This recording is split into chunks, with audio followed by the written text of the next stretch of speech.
Hello everybody. Now in today's video I will show you how you can create a single strand of a hair with geometry nodes, and this is gonna be very interesting. And this is our starting scene. We have a default cube and we will delete the cube, of course. In its place we will add a Bezier curve, and this is how it looks like from the Z. It already looks close to a hair. Now we will go to geometry nodes and click on new, and we have the group input and the group output. So let's expand this section so that we have some more space. And let's look at our curve from the z-axis. Now, what we will do first is we will set curve radius. So there is a node called set curve radius, and this is what we will use. We don't see any difference, and that is because we have to add another node, and that is curve to mesh. And here we have something called a profile curve, and this is what will tell us that what kind of radius we are looking for. And what we can do here is we can simply drag it. And there are a lot of things that we can add. We can add a curved circle, a curved line, and a curved spiral. So if I add a curved circle, we see some sort of a thickness. So it looks a little bit thick. So what we can do is wherever we have our set curve radius, we can increase it, and we will have a bigger radius, and this looks something like a pipe. Now, our hair generally doesn't look like this. Our hair is generally thicker at the bottom, and it becomes finer and finer at the top. So the thickness in this case, it is uniform, and hence it looks like a pipe. And let's see how we can change it. So for changing the thickness of our radius, there is another node, and it is called spline length. And we see something odd, and the node is actually not spline length, it is spline parameter. And here we have a factor length and an index. So let's remove the spline length, and we will plug the factor into a radius, and this is what we get. So the base is thicker and the tip is thinner. So what it does is basically at our tip, the the thickness will be 0, and at our base the thickness will be 1. So here, for example, the length is 2, and hence the thickness at the base is also 2. So at a scale of 0 to 1, so you can call it a 1.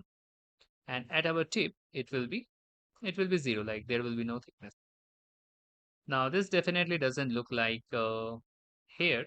However, one thing I can show you is, let's remove it for now, and let's decrease the radius. So this is our pipe for our curve. Let's click on edit mode, and we have two handles. Now we can select one of our handles and we can actually extend it. So if I extend it, accordingly the factor and the value will also be changing here. So let me just extend it a little bit. So I will click on E and I will click on X and I will extend it a little bit in the X direction. And we have a longer pipe. And let's again plug the factor into a radius. And what do we see? We see there is a little bit uniformity here. Now let's grab this handle and let's extend it. And we can see it is getting thinner and thinner as we move forward. And this is because the scale of 0 to 1 is now getting mapped at a much longer distance. So initially the distance was 2, like the length of our pipe or curve or hair or whatever was 2. Now it is a lot more. It is something like 6. And hence we have this difference. However, this is still not looking like a hair. This looks more like a wizard's hat. So what we can do for our hair, and we already kind of have an idea. So this is a problem of factor. The conceptually this is fine. So we have to adjust the factor, and hence we will use a math node. And if we do an add, there is some odd things going on here. So we are adding zero point 0.5, and hence at the top the tip is not thin, so the tip is also having some radius. So instead of an add, what we will do is we will multiply, and the factor we will make it very, very low. And now this kind of looks like a strand of hair. This actually should be even finer, something like this. And yeah, now we can call it a hair. From the top, this is how it looks like. And let's position it correctly. And yeah, I'm sure now you can call it a strand of a hair. And maybe we can keep it somewhere around here like this. Yeah, you can adjust these points, of course. But yeah, this is how our hairs generally look like. However, in case you want a more straight looking hair, so for example, this is kind of a longer hair, but if your hair is short, it will kind of look like very straight. So for straight looking hair, there is another way that we can achieve that. And in that case, we will use another node and it is called a mesh line. So what is a mesh line? So mesh lines are generally very, very straight things. So this is a mesh. So we cannot directly plug it into the curve. So if we try to do this, there will be issues, of course. So there is an issue, and that is input geometry has unsupported type mesh. So this is Blender's way of telling us that there is an error. So we will just do a mesh to a curve, and I think now this should be fine. It is still not fine. No, it is actually fine, and this is our mesh line. And our mesh line is starting from 0. This is the start location, and offset is 1, so it is 1 meter tall. It looks more tall actually, but yeah, consider it in the factor of 1. And this is thin at the bottom and thick at the top. Now it kind of looks like an opposite here. Kind of looks like a nail rather than an hair. So what we can simply do is we can just make it -1, and it will be in the opposite direction. And maybe we can offset it in the Z.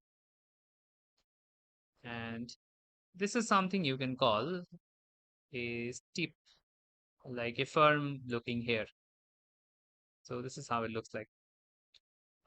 We can of course make adjustments. Now the thing is, this is only one here, but generally we have a lot more here. So how can we do that? And that is actually not that difficult, although there are different techniques in achieving like what kind of hairs you want.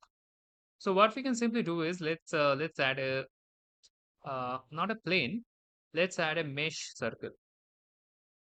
Let's consider that this is our head, and in our mesh circle, what we want to do is there are 32 vertices, and let's add a viewer to see how it looks like. So this is our mesh circle. So what we want to do is basically convert the mesh to curve, and then we will do a fill curve, and then we will do a distribute points on faces. We have a lot of points now. Maybe we can have more.